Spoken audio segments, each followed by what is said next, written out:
You know this feeling? You're scrolling through YouTube and Instagram and you see someone sharing their successful business story. You get pumped up and you feel like, okay, I want to start my business too. And once you sit down to do it, you realize that motivation doesn't tell you what to sell. You realize that there is a massive gap between wanting a business and actually finding product that people will buy. And that's why I decided to stop scrolling and start studying. I spent last 30 days analyzing the biggest beers in India, brands like Snitch, Minimalist, and Bliss Club. I wanted to answer one simple question. How did they find their first winning product? Did they follow their passion? Did they got lucky? No. I found out that they followed a specific system. In this video series, which I'm calling D2C Blueprint, I'm going to document everything what I learned. This video is phase one. I've broken down the strategy into three-layer pyramid. If you're someone who is trying to find a business idea in 2026, this is for you. Let's figure this out. All right. This is a three-level pyramid. So the first level is finding the gap, second is sourcing it, and the third is defending it. So there are total seven theories in the entire pyramid. Let's go to the first level and the theory one. So this theory says that if the product has 4.5 star rating, then the product market is saturated. Uh, the customers are happy, and you don't need to improve anything in that product. But let's say if the product has average of 3.5 star rating or 4 star rating, then there is an opportunity for you for to get in that product market. I'll give you an example. Let's say this is the car vacuum cleaner. Uh, we see that there is a 4.1 star rating. It looks good, but when I click on the 1 star rating or even 2 and 3 star rating, then there are lot of similar type of reviews that says that the product is not working. So many people have reviewed that it is not working, wasted money. Uh, and if you go to the ground level, then we can see that uh, there might be an issue that we can solve it. And if we can really solve that problem, then this could be the perfect business idea. So this is all about the theory one. Okay, now let's go to the theory two, which says that don't sell categories, solve struggles. So this is almost similar to the first theory that we just learned. And I want to give you a real life example for this theory. There's a case study for this brand. It says that this brand actually saw an opportunity, like brands like Nike, Adidas were selling the leggings, but uh, there were problems in leggings, like there were no pockets in the leggings, and also the material of the leggings were not breathable enough that suits the sweat, and Bliss Club solved those problems. If you see, they made some pockets in here in the leggings that you would have never seen before. So they invented that, they tried this, and it worked. So they got a business idea, they solved a problem, and that becomes their business. So this is how you can solve a problem, and that can become your business. So now let's go to the level two, and let's understand the theory three, which says that you don't need a factory, you need a vendor. So now you understood that how you can find a business idea or product idea.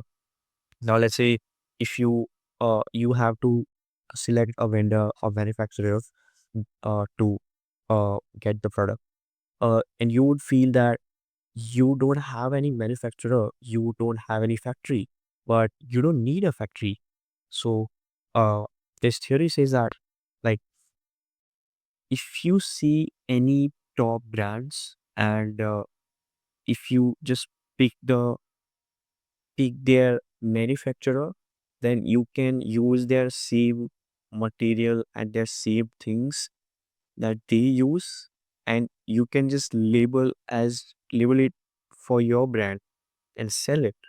So if we go on IndiaMart, then we can say that we see that there is a manufacturer that sells the perfume, mm, which is 80 rupees per piece.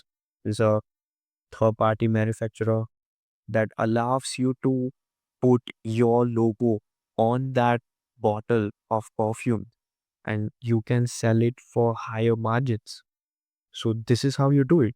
There are so many manufacturers. You can go to IndiaMart and you can just label your branding, and that becomes your product. All right. Now let's move to the theory 4, which says that the product isn't the design, the product is the speed. Now, this theory is specifically came from the Snitch brand, this case study.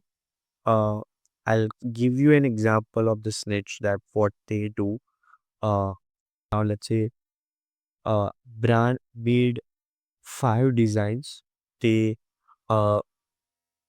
After making that design, they manufactured the, like, let's say 100 pieces of them, and they put them online. Now people liked 2 designs, it was sold out quickly, and uh 3 designs were left, no one wanted to buy it, so they got 300 pieces left. So 300 pieces were left in their warehouse, and now nobody wants to buy it. So what the Snitch brand did is that they uh manufacture a new, like, they get a new design every every week. They manufacture some on only limited amount of units. If if the units get sold out quickly, then they manufacture it again. And if the units are not sold out, they put into trash, or they put into the sale. And that's how they find the very products. Okay, now we came to the level 3. Now let's move to the theory 5. It says that don't sell marketing stories, sell the active ingredients. So we often see that some brands market their products just with the marketing stories, and not with what ingredients it has. Brand says that use this face wash because it has a neem. It made from neem, and people fall into that. But now the customers have become smarter, and you cannot make them fool every time. So there's this brand called Minimalist. They came with an idea that they typically write in their product that what is in the product, what type of chemicals that it's been used in the product, and that might not be the marketing story, but that gains the trust of the customer, that and it says to customers that this is what we have used in the product, and this is how you can gain their trust, build the credibility. Okay, now we move to the theory 6, which says that Amazon is the city, your website is the island. I'll take the case study of the Bella Vita brand. So you would have already heard the name of the brand, more famous for perfumes. They says that if in starting of your business, don't sell on your website, because when you sell on your website, your ad spend becomes higher, because you have to spend more on the ads to get the customer.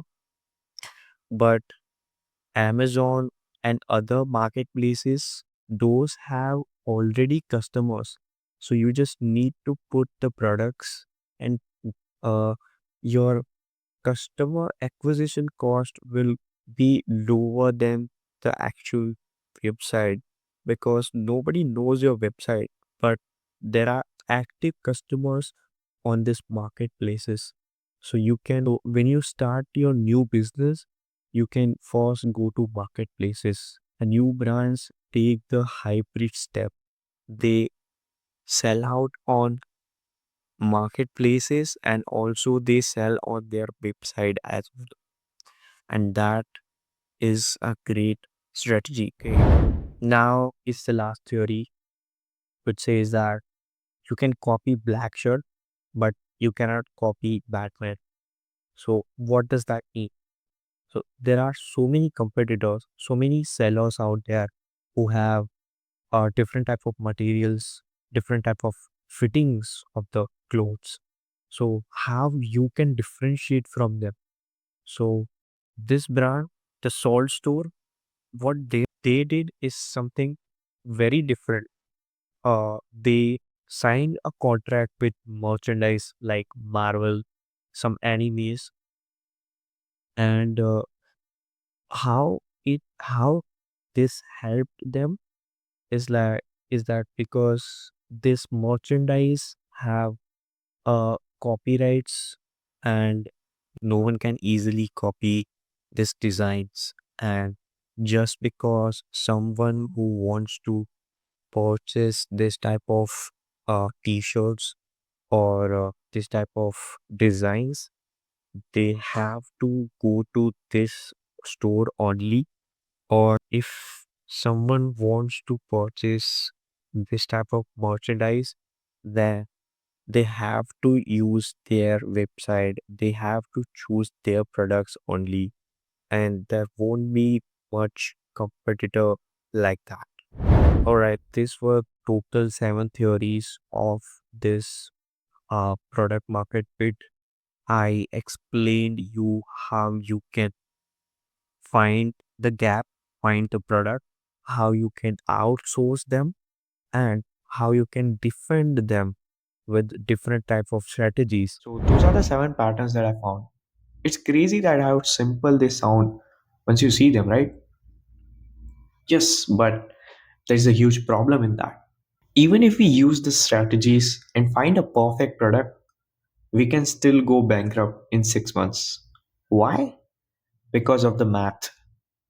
There are hidden costs in D2C like CAC, RTO, and more. So, in the next video, I'm going to open an Excel sheet and try to crack a unit economics of a profitable brand. I think it's going to be the most important part of the whole series. So, if you want to learn with me, hit that subscribe button and I'll see you in the next one.